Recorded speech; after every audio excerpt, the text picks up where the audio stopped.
آگے ارشاد فرمایا وَإِذْ أَخَذْنَا مِيثَاقَكُمْ، اور یاد کرو جب ہم نے تم سے پختہ عہد لیا، لا تسفکون دماءکم، کہ اپنوں کا خون نہ کرنا، ولا تخرجون انفسکم من دیارکم، اور اپنوں کو اپنی بستیوں سے نہ نکالنا، ثم پھر اقررتم، تم نے اس کا اقرار کیا، وانتم تشہدون، اور تم گواہ ہو۔ اللہ تبارک و تعالی نے بنی اسرائیل سے یہ عہد لیا تھا کہ تم آپس میں ایک دوسرے کا خون مت بہانا، اور ایک دوسرے کی بستیوں پر حملہ مت کرنا، ایک دوسرے کو گھروں سے مت نکالنا، بے گھر مت کرنا۔ انہوں نے اقرار کیا تھا، قسمیں کھائی تھیں کہ ہم اس پر عمل کریں گے، یعنی ہم کسی کا خون بھی نہیں بہائیں گے اور کسی کو اس کے گھر سے بے گھر بھی نہیں کریں گے۔ ثم انتم ہؤلاء، پھر یہ جو تم ہو، تقتلون انفسکم، اپنوں کو قتل کرنے لگے، وتخرجون فریقا منکم من دیارہم، اور اپنے میں سے ایک گروہ کو ان کے وطن سے نکالتے ہو، تظاہرون علیہم بالاسم والعدوان، ان پر مدد دیتے ہو ان کے مخالف کو گناہ اور زیادتی میں۔ بالاسم، اسم مانے گناہ، عدوان مانے زیادتی، ظلم۔ یہاں پر واقعہ یہ تھا کہ مدینہ منورہ میں دو قبیلے تھے، اوس اور خزرج۔ تقریباً 120 سال گزر گئے، ان کی آپس میں لڑائیاں تھیں زمانہ جاہلیت میں۔ تو زمانہ جاہلیت میں 120 سال حضور کی آمد مدینہ منورہ میں ہوئی، اس سے پہلے 120 سال سے ان کی جنگیں تھی۔ پھر مسئلہ یہ تھا کہ وہاں پر یہودی قبیلے بھی تھے، تو ایک قبیلہ تھا بنو قریظہ، اس کی دوستی تھی اوس سے،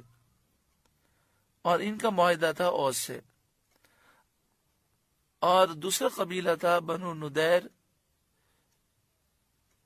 اس کا معاہدہ تھا خزرج سے۔ اب اگر اوس اور خزرج کی لڑائی ہوتی تو معاہدے کی وجہ سے اوس کے ساتھ کھڑے ہو جاتے تھے بنو قریظہ والے، اور خزرج کے ساتھ کھڑے ہوتے بنو ندیر۔ جنگ ہو رہی ہے اوس اور خزرج کی، لیکن آپس میں یہ دونوں بھی کھڑے ہو جاتے اور ایک دوسرے کو قتل بھی کرتے، بستیوں پر حملہ بھی کرتے، اور لوگوں کو بے گھر بھی کرتے تھے۔ جب ان سے کہا جاتا کہ تم یہ کیوں کر رہے ہو، تو وہ کہتے کہ ہم نے ان سے معاہدہ کیا ہوا ہے کہ اگر کوئی اوس پہ حملہ کرے گا تو ہم اوس کا ساتھ دیں گے۔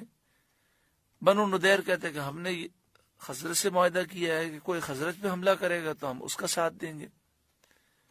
تو فرمایا تظاہرون علیہم بالاسم والعدوان، گناہ کا معاہدہ تو نہیں ہو سکتا، تم گناہ میں اور ظلم میں ان کی مدد کرتے ہو، حالانکہ تمہاری کتاب توریت میں یہ بات لکھی ہے کہ ظلم میں اور گناہ میں کسی کی مدد نہیں کی جا سکتی۔ اس سے ہمارے لیے بھی عبرت ہے کہ ہم کہتے ہیں جی ہمارے رشتہ دار ہیں، رشتہ داروں کے حقوق ہیں، جی والدین کہہ رہے ہیں ہم کیا کریں، تو ان باتوں کی وجہ سے ہم گناہوں پر بہانے تو نہیں بنا سکتے کہ جی رشتہ دار کہہ رہے ہیں، ان کا دل خوش کرنے کے لیے ہم اللہ کی نافرمانی کر لیں۔ تو گناہ میں اور ظلم میں کسی کا ساتھ نہیں دیا جا سکتا۔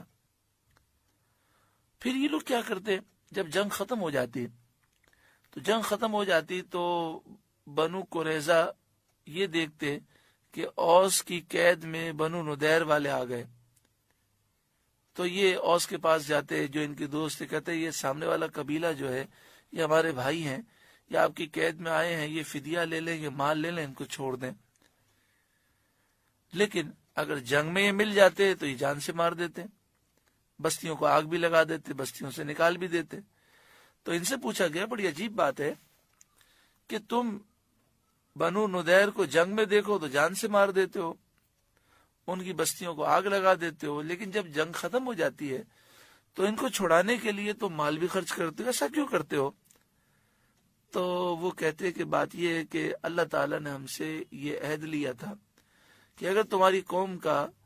بنی اسرائیل میں سے کوئی اگر قید میں چلا جائے دشمن کی تو تمہیں اس کا فدیہ دے کر چھڑانا ہے۔